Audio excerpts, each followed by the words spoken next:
2026. Θα πάμε τώρα, κυρίες και κύριοι, σε δύο άλλα ζητήματα. Ασφαλώς αυτό που λέγαμε και στην αρχή, με τον 9χρονο που έδωσε σε συμμαθητή του στο Αγρίνιο ένα αντικαταθλιπτικό φάρμακο και νοσηλεύεται το παιδί στο νοσοκομείο, ευτυχώς εκτός κινδύνου. Αλλά και στο άλλο ζήτημα με τη 16χρονη που διώκεται για 2 κακουργήματα και προφυλακίστηκε σύμφωνα με το ρεπορτάζ. Θα το συζητήσουμε εδώ τώρα μαζί μας με τον κύριο Μίλτο Καρβούνη, ψυχολόγο. Καλώς ήρθατε. Καλώς σας βρήκα, κύριε Παπαθανασίου. Σοκάρει το γεγονός ότι ένα 9χρονο έδωσε σε ένα άλλο 9χρονο στο πλαίσιο ενός παιχνιδιού επικινδύνου ή όχι, μέσα στο σχολείο, ένα αντικαταθλιπτικό φάρμακο, κύριε Καρβούνη.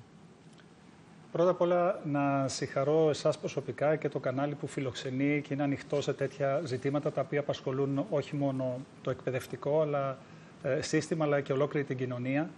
Είναι το γνωστό φαινόμενο αυτό που λέμε των challenges, των διαδικτυακών προκλήσεων. Τώρα είναι δυνατόν 9χρονα να κάνουν επικίνδυνα παιχνίδια και challenges, δηλαδή και με φάρμακο, αν είσαι μάγκας, είπε, σύμφωνα με το ρεπορτάζ μας έλεγε νωρίτερα η Αθανασία Σταμοπούλου, πάρε το φάρμακο αυτό. Δυστυχώς αυτό το φαινόμενο έχει ξεκινήσει εδώ και πάνω από μία δεκαετία, όπου δίκαινα στεϊσμού και πήρε μεγάλη έκταση και μάλιστα αξιοποιήθηκαν πολλές από αυτές τις διαδικτυακές προκλήσεις προκειμένου και για φιλανθρωπικούς σκοπούς στο παρελθόν. Σήμερα όμως είμαστε εδώ για να δούμε τις συνέπειες προκλήσεων οι οποίες έχουν άσχημες επιπτώσεις στην ψυχική υγεία και τη συναισθηματική κατάσταση των παιδιών.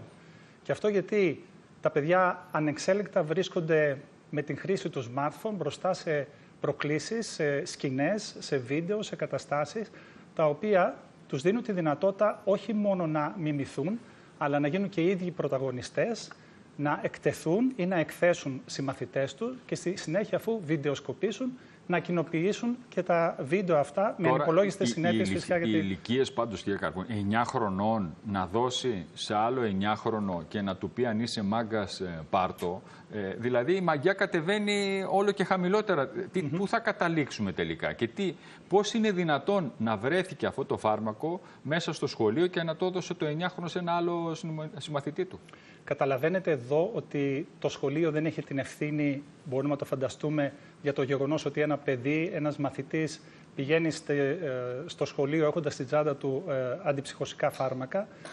Ο ρόλος της οικογένειας είναι καθοριστικός. Πρώτα απ' όλα στο γεγονός ότι ένα παιδί πρέπει να είναι ενημερωμένο, να έχει συζητήσει με τους γονείς, να γνωρίζει τι σημαίνουν αυτές οι διαδικτυακές προκλήσεις και να μην είναι εκτεθειμένο στη χρήση του smartphone, της αλόγιστης αυτής χρήσης, προκειμένου να εφαρμόσει. Μπορεί να μπει ένα φρένο σε αυτό. Τώρα, 9χρονων, σίγουρα θα έχουν πρόσβαση και τα 9χρονα παντού.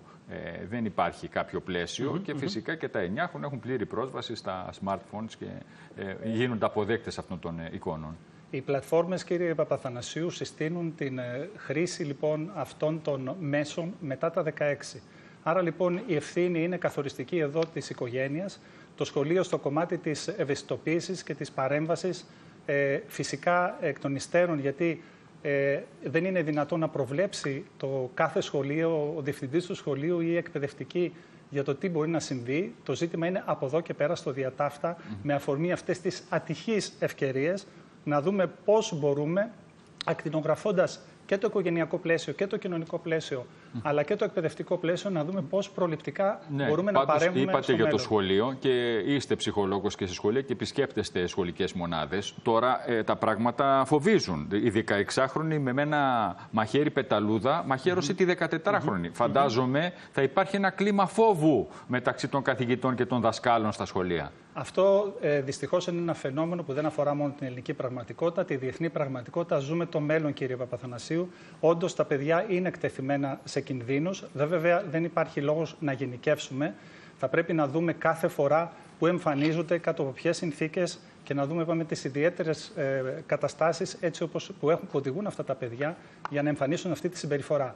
Έχει να κάνει και με το δικό τους, προφανώς και με το υπόβαθρο, το κοινωνικό, την κουλτούρα που μεγαλώνει, τη διαπαιδαγώγηση. Κύριε Καρβούνη, οι καθηγητές και οι δάσκαλοι δεν μπορούν να παρέμβουν όταν βλέπουν παιδιά μέσα με μαχαίρια, πεταλούδες και άλλα συναφή. Τα πράγματα γίνονται πολύ ζόρικα. Η αλήθεια είναι ότι υπάρχει, δεν θα πω φόβος, αλλά υπάρχουν ενδιασμοί, υπάρχει σκεπτικισμός απέναντι σε αυτά τα φαινόμενα αυτά και από τους ίδιους εκπαιδευτικούς, και τότε διότι είναι εκτεθειμένοι και αυτοί και διοικητικά και παιδαγωγικά απέναντι σε αυτή την πρόκληση που όντως είναι μια πραγματικότητα.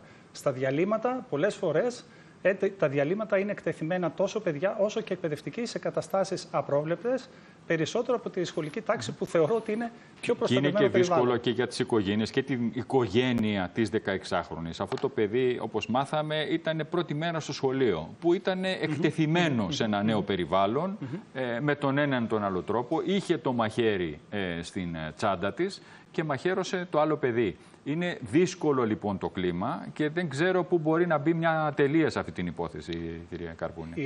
Η αλήθεια είναι ότι ακριβώς όπως το κοινωνικό, έτσι και το εκπαιδευτικό σύστημα πολλές φορές δεν είναι προετοιμασμένο κατάλληλα και δυστυχώς το θεσμικό σύστημα δεν επιτρέπει πολλές φορές να βρούμε τις κατάλληλες παιδαγωγικές λύσεις με τη συνέργεια και ψυχοκοινωνικών υπηρεσιών εκτός σχολείου που τόσο έχει ανάγκη το σχολείο.